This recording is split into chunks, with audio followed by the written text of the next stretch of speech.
Hello and welcome to A Critical Dragon, where I talk about narrative in film, television, and in books. And today I'm going to look at the prologue of Rhythm of War, because when I looked at the prelude to Way of Kings, a couple of people had said, like Sanderson's writing has vastly improved, that it was a much earlier book, and Rhythm of War 2020, we're pretty much up to date with where Sanderson is.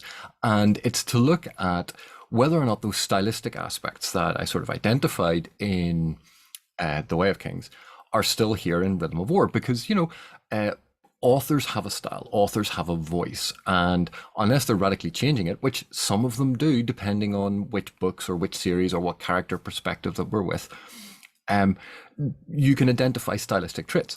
And again, when I refer to something as tell don't show or show don't tell, these are not evaluative judgments about their worth. It's identifying a technique, and there are reasons for this technique, and I'm going to go into some of that because I want to talk about why authors use certain techniques, because to me the why is a lot more important than going, oh, that's tell don't show and that's bad, because there's a reason why an author is using a telling technique.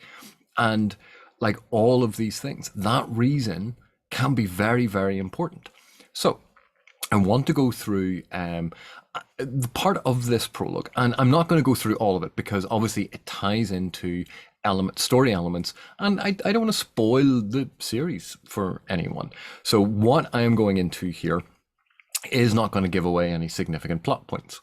That's it. It's just the first several paragraphs from the prologue. So here you can see the opening sort of section. Of course the Parshendi wanted to play their drums. Of course Gavilar had told them they could. And of course he hadn't thought to warn Navani. Right, just going to stop here. Now, this prologue is written in sort of close third person, and the character perspective it's linked to is Navani's. So this is a really interesting point because there's a tension between maintaining a close third and writing something for the consumption of a reader. And the eagle-eyed amongst you will have spotted why I have stopped at the end of that third sentence. And it's because if this is tied to Navani's perspective, if it is tied to her thoughts, why is she thinking about herself in the third person?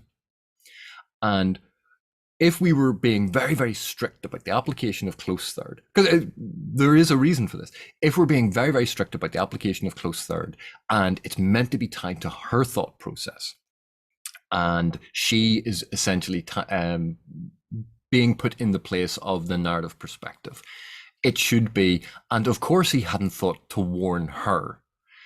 And what an author would then do to avoid ambiguity would be to, somewhere in the next couple of sentences, highlight who the her was to remove the ambiguity. But Sanderson, instead of maintaining that closeness, sort of eases away from that closeness, moves away from it to add in a piece of information which doesn't fit really with the narrative perspective, so that the reader is clued in. It makes it obvious there is no ambiguity. It makes it very, very clear that this is Navani, and even though it's from Navani's perspective, even though she doesn't think about herself in the third person, it makes it very, very clear that it's her perspective and it's referring to her, so the reader isn't confused. And this is very much telling. This is very much altering the style of a story to move away from an artistic point of view into something to recognize the what is being tried to be done with the narrative, to make things clear to the reader. Have you seen the size of those instruments? Marathon said, running her hands through her black hair. Where will we put them? And we're already at capacity after your husband invited all the foreign dignitaries. We can't. Now, I want to stop here. Now, Marathon, we find out, is a servant, but an important servant. But do you not find it odd that Navani, the queen, who thinks of Gavilar, obviously her husband, the king, so she thinks of him as Gavilar, but a servant addressing the queen refers to the king as your husband. And that's a level implying a great deal of informality between these two characters, which would need sort of backup and substantiation at some point. We would expect this to be explored. Why is Navani so pally, so friendly with the help? Because she's queen. And here we have someone, like she might be an important servant, but she's still a servant, referring to the king as your husband. Not even with a my lady or my queen or ma'am. No honorific is being given to Navani. So we can interpret this a whole load of different ways. One is Marathon is so flustered and so stressed that she has forgotten that she is speaking to the queen. Or it could be that they have a close working relationship and she is allowed this level of informality. But the issue with that particular point of view is we are told that the Alethi society is highly stratified, is highly aware of a caste system, and of these very definitive layers of how to refer to people above you in the system and below you in the system. And while Navani is slightly eccentric and outside of this system, not everyone speaking to her will be. She's meant to be different in that while she does it, other people will still defer to her according to cultural practice. So again, what we're being fed with here is Sanderson using the narrative to give reminders to the reader. This is Navani. Navani and Gavilar are married, and this is what we're going to be talking about. And then we get to the next section. We'll set up a more exclusive feast in the upper ballroom, Navani said, maintaining a calm demeanor, and put the drums there with the king's table. So we know that she's talking about Gavilar. We know that Marathon is talking about Gavilar, Navani's husband, and now we have confirmation again, even though both people in this conversation are very well aware of what's going on. Navani is now referring to Gavilar, her husband, as the king, the king's table. She doesn't refer to Gavilar's table. So it's slightly odd, because you would think Marathon would be the one being deferential towards Gavilar's role as king, whereas Navani would be the one being more informal because it's her husband. And so you can see this progression of the level of detail that Sanderson is telling to the reader. And the other thing to add in here is we have Marathon running her hands through her black hair. So a description, because so far it's 3 lines of thought, dialogue, and 1 line of description, running her hand through black hair. So an action that's very visual. But then we have Navani said, maintaining a calm demeanor. So again, telling the reader what Navani is doing, what she is feeling, how she feels about this thing, what her external perspective is, and is being told to the reader. You don't have to uncover this. You don't have to work it all out. You don't have to read into what she is saying and how she is treating this person to figure things out. It is spelled out for you in the text. She is maintaining a calm demeanor. So we read her lines and we see that she is projecting calm. And then we have this sort of consolidated in the next line. Everyone else in the kitchens was close to panicking. Assistant cooks running one direction or another, pots banging, anticipation spraying, shooting up from the ground like streamers. Gavilar had invited not only the high princes, but their relatives, and every high lord in the city. And he wanted a double-sized beggar's feast. And now, drums.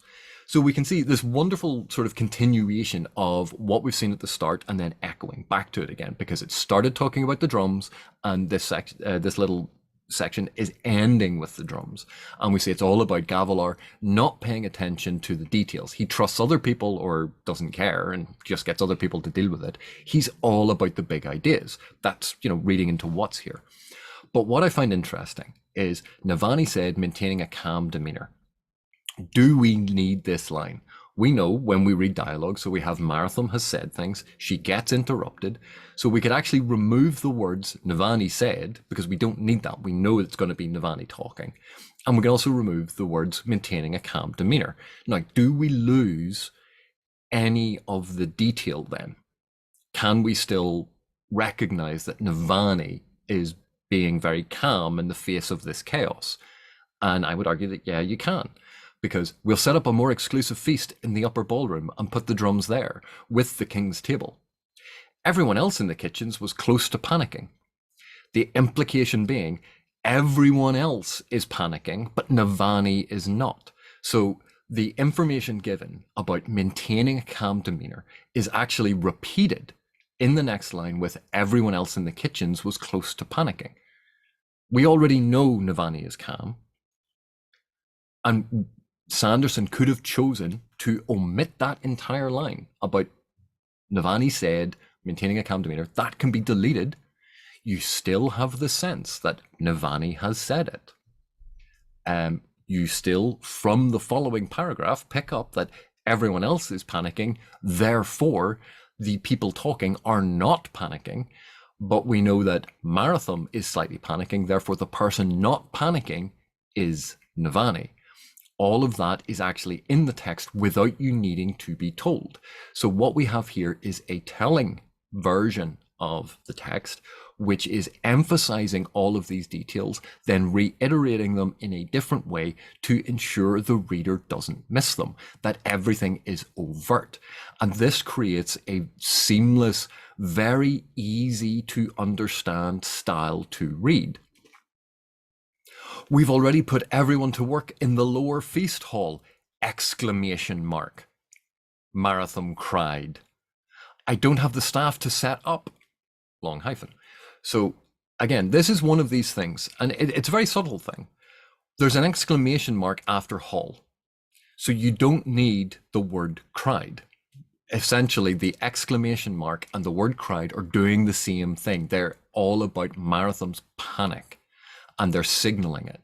But it's in twice. It's in the text twice so that you don't miss it.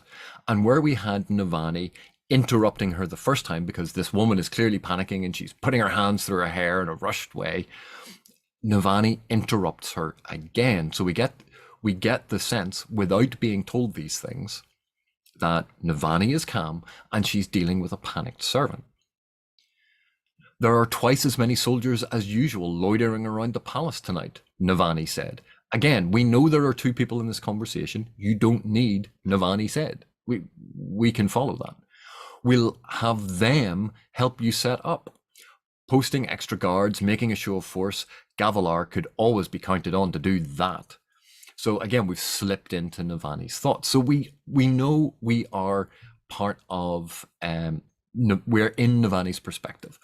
And here we have, again, focusing on telling the reader all these things about Gavilar, and it's implying this relationship between Gavilar and Navani. Navani is slightly critical of Gavilar, that Gavilar just, he has things that he focuses on, like shows of force, big impressive displays, and he just leaves the details to someone else to sort out to make it a reality. He's not concerned about the practicalities. He's not concerned about the fine print. He's just concerned about the big, grand, masculine gesture. So that is being implied by this. And it's, it's quite clear in the text that it is being implied. But again, we have this, everything that we are being told is being made very, very clear to the reader. It is unambiguous. There is no confusion here. There's no need to work things out, because Sanderson is at pains to put the reader at their ease. Gavilar could always be counted on to do that, so we can hear that criticism that Navani has of Gavilar. And then the following line on its own, and I really like it when authors do this. They place a line on its own to isolate it, to make it stand out, so that it's not confused as just part of what was going on before. It's this moment where you have that visual pause. For everything else, he had Navani. So we see confirmation of those things that we have picked up thus far from her internal thoughts. from that, the opening 3 sentences, from what I discussed on the previous page, on the aspects that we have just seen here, where it says Gavilar could always be counted on to do that. We've seen all of this already implied. But in case you missed all of the subtext and all of the implication, Sanderson spells it out again so that it is very obvious. You don't have to think about this text. Sanderson is making it obvious and overt, and he is telling you all of the aspects that you need to know and making sure that you don't have to think. Could work, yes, Marathon said. Good to put the lights to work rather than having them underfoot. We have 2 main feasts then? All right, deep breaths. The short palace organizer scuttled away, narrowly avoiding an apprentice cook carrying a large bowl of steaming shellfish. So we finish off and we see here Marathon is confirmed as the palace organizer. So it's not a formal title with capital letters, it's a small title. It's in small letters, lowercase. So it seems, this is why I said it seems strange that she, when addressing the queen, refers to the king as your husband. This isn't 2 women gossiping about their social betters where no one can overhear them. This is the palace organizer speaking to the queen about the king's function and being very, very informal. We can see from this text, Marathon has been reassured. Navani has come up with a solution. Marathon thinks, oh, this could work. It has reassured her. She's now going to go and implement it. And we have that. We know that she is then relaxed by this. She is less panicked by this. But again, to avoid the fact that you may have to think about it, that you would have to read into subtext, Sanderson makes it very, very clear. He adds in her dialogue to Navani, deep breaths. Just to make it clear that this is someone who's like, right, now I have a plan. Take a deep breath. Let's get going. And it gives us an insight into Marathon's character. And because it is so overt, it means that we can't miss this insight into her character. And then we get the short palace organizer scuttled away. And scuttled has obviously some negative connotations associated with it, which are slightly jarring considering the very informal relationship that we have seen between her and Navani. So it undercuts this idea that they have a friendly relationship, because Navani's perspective of this palace organizer is that she scuttles. Insects and crustaceans scuttle. Mice and rodents scuttle. Not trusted friends or confidants or ladies in waiting who you like. This is a negative description. So it seems very, very strange to be included here. And it slightly undercuts the things that Sanderson has been saying thus far. One last point on this sort of topic. What we have seen thus far is Gavilar has unintentionally created a problem. Gavilar has unintentionally created additional work and stress for the palace servants.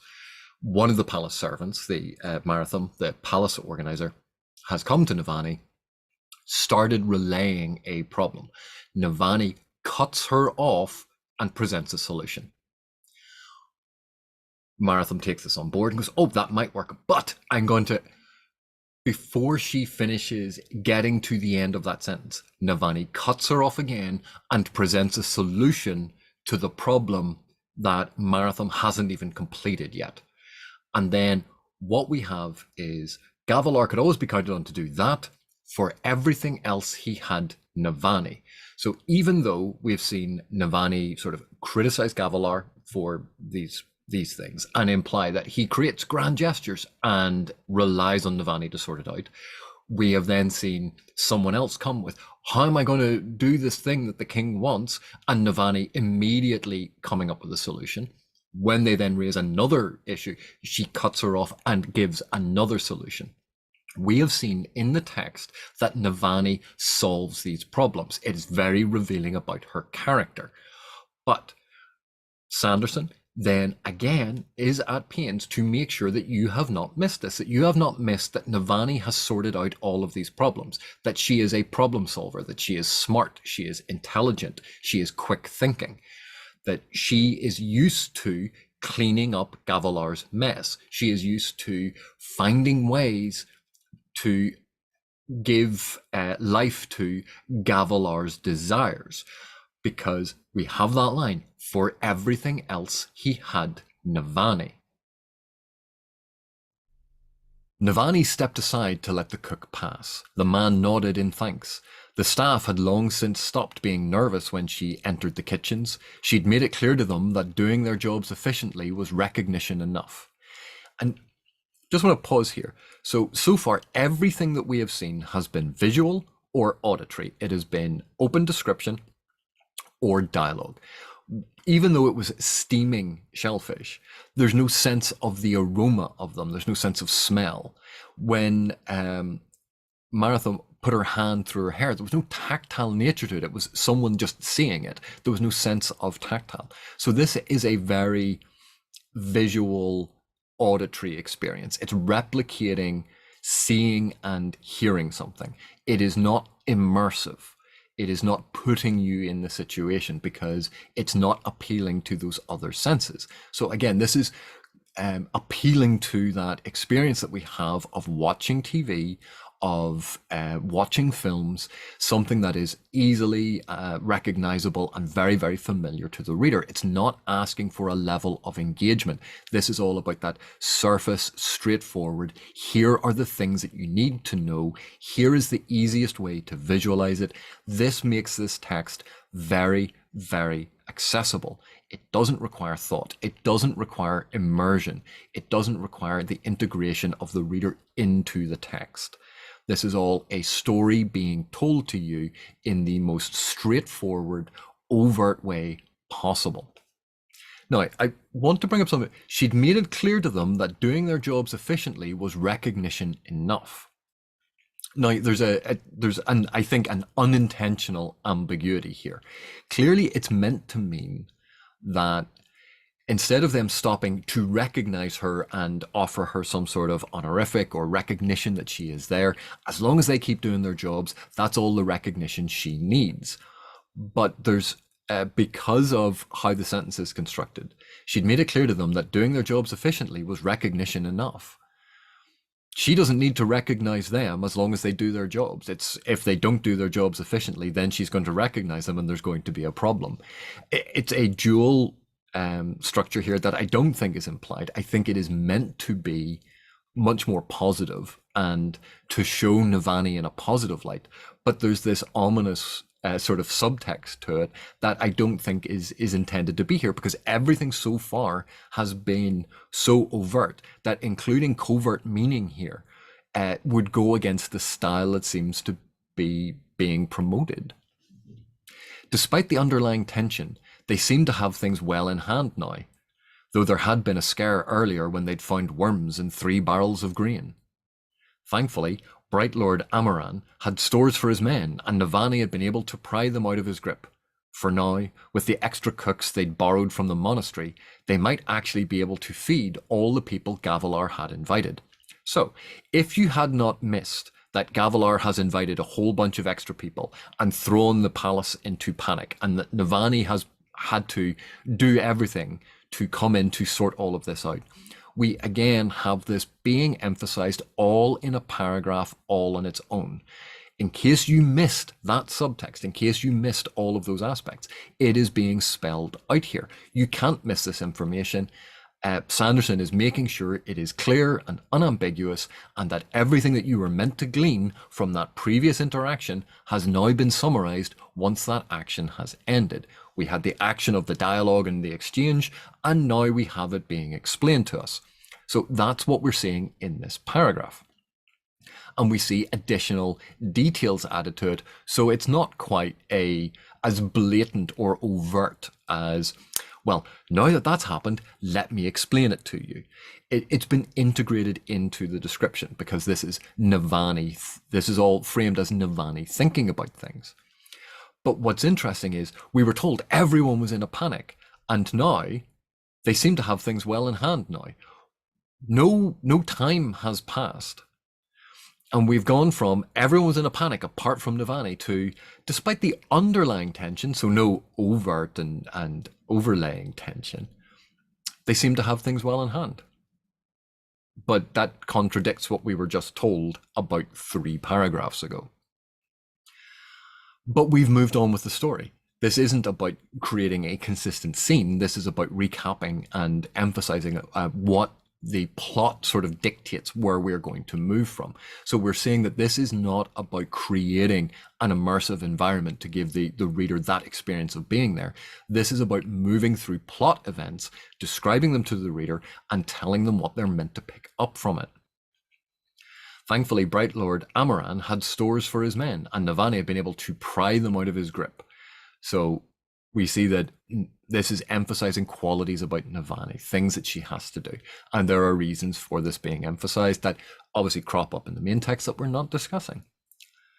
I'll have to give instructions on who is to be seated in which feast room, she thought. First of all, this is in italics. We know it's Navani's perspective. So why are the words she thought put there? I'll have to give instructions on who is to be seated in which feast room. First person, we're in Navani's perspective. Who do you think is thinking this?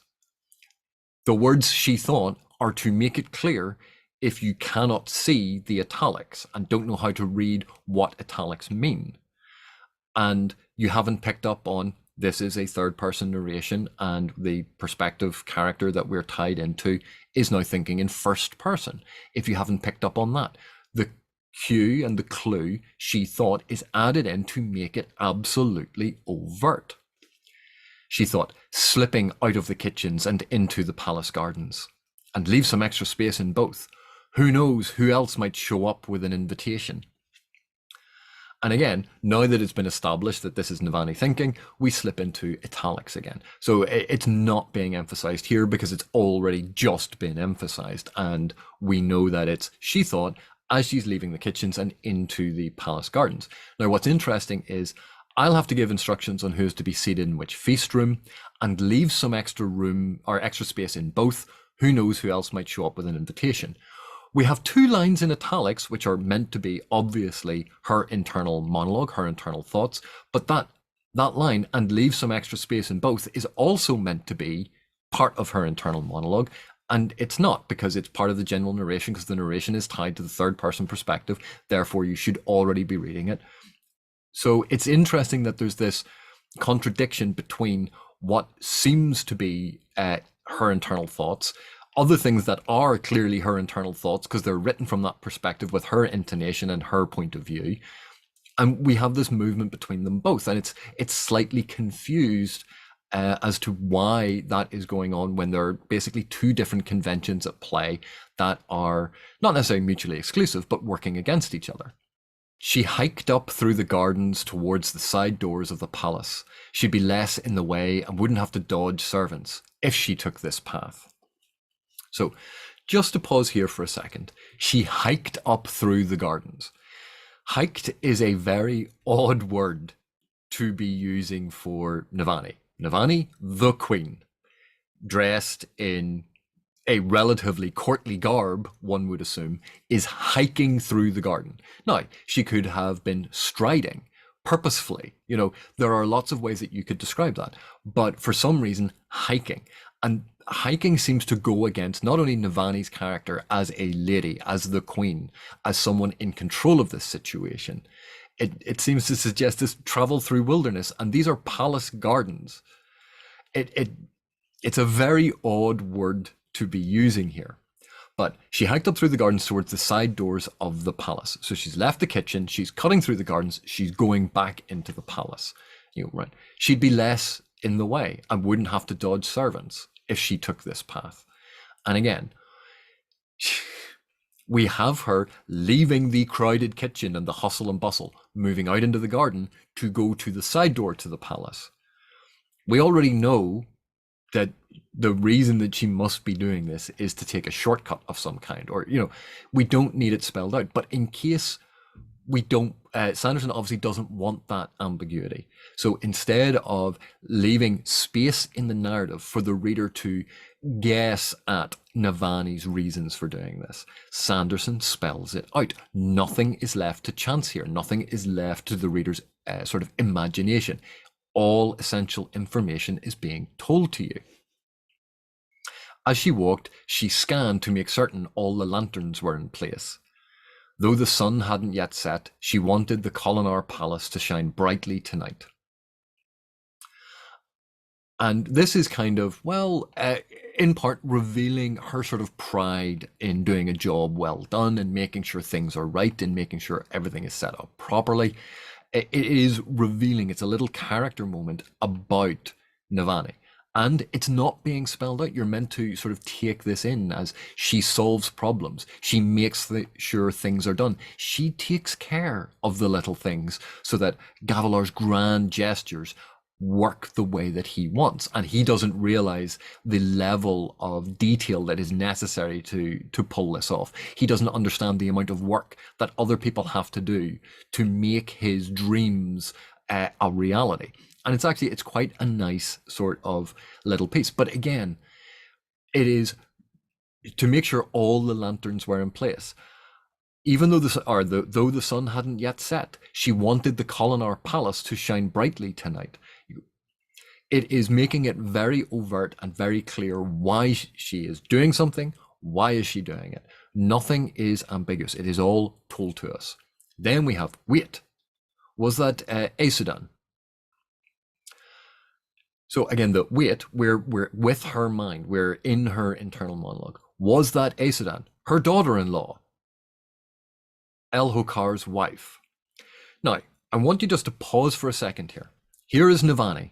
She has spotted her daughter-in-law, and her internal thought process is that Aesudan, my daughter-in-law, who is married to my son Elhokar? Do you see how this is very artificial? This is reminding the reader who this person is. It's been a while since you read the last book. Here is Aesudan. In case you don't recognize that name, that's Navani's daughter-in-law. Navani's son, who Navani's daughter-in-law is married to, is Elhokar. Everything is being told. None of this is being assumed. None of this is being tied into a natural sort of perspective from Navani. Navani, quite rightly, was that Aesudan? And then we have an insert explaining this, standing near the fountains. She was supposed to be greeting guests inside.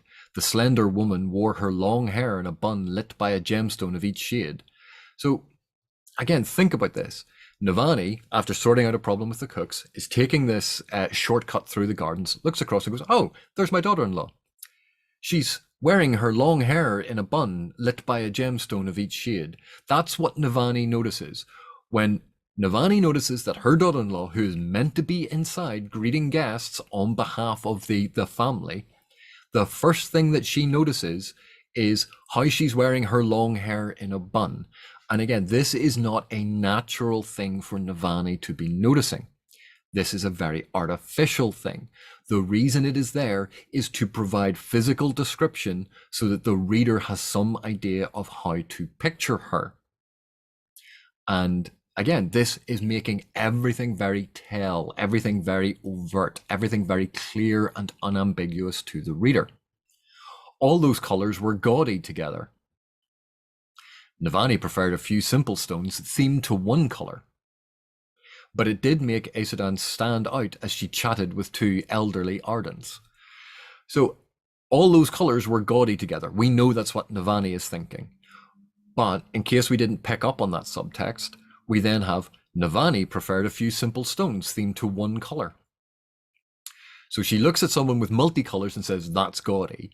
And instead of letting the reader sort of into a space to imagine what Navani may want or how she would be dressed and what was going on, Sanderson makes it very, very clear what Navani's perspective is, tells us what Navani thinks, tells us what Navani does, tells us Navani's preferences.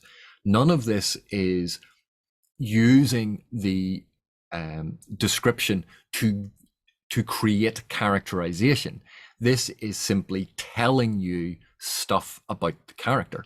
This isn't using the narration to characterize Navani. It is using exposition and, dare I say it, info dumping to tell you about the character. So the reason I wanted to talk about this is a very stylistic, or it's a very clear choice by Sanderson to go with this style, that everything is overt, everything is being told to the reader. It is a style that is incredibly accessible, that is very, very clear, very, very transparent. Nothing is hidden from the reader. Nothing is made ambiguous in any way. Everything is overt. And the big strength to this is you do not need to think while reading it. You do not need to engage with the text while reading it. That you can listen to this text, you can read this text, that everything is there on the surface level, because anything that was below the surface is made clear to you. That anytime there was a subtext, if you missed the subtext, there is a paragraph or a sentence which will reveal the subtext to you. So there's no real need to pay attention to the language, because that's not where Sanderson is placing his complexity. A lot of Sanderson's complexity comes from his plotting, what he does with the narrative events and how narrative events intertwine. And that's why I think this is a very clear style. Now, Sanderson has spoken repeatedly about his style, about what he is trying to do, that he has a very transparent style, that he tries to ease the reader in. And I think here you can see that technique at work. Anytime something gets introduced, there's a way, there's a line of dialogue, there's a line of internal monologue, there's a narratorial insert to make it clear to the reader what just transpired. That anytime there's any possible ambiguity, Sanderson steps in and reassures the reader. And that makes it a very easy read, an experience that is easy to consume this narrative. You cannot get lost because everything is made clear to you. And when you remove those sorts of levels of ambiguity and looking at subtext, you have to then increase other levels. And that's why Sanderson, I think, focuses so much on narrative complexity. Because if you've made your prose simple, if you have made the narrative style very simple, if you have made aspects of characterization straightforward and simple, the hook and the complexity then has to be hidden elsewhere. And I think that's where Sanderson really draws in with complex plotting, the interweaving of narrative events, and then the crossover to the whole of the Cosmere. So I hope that you've enjoyed this. Thank you very much for watching, and I'll see you in the next one.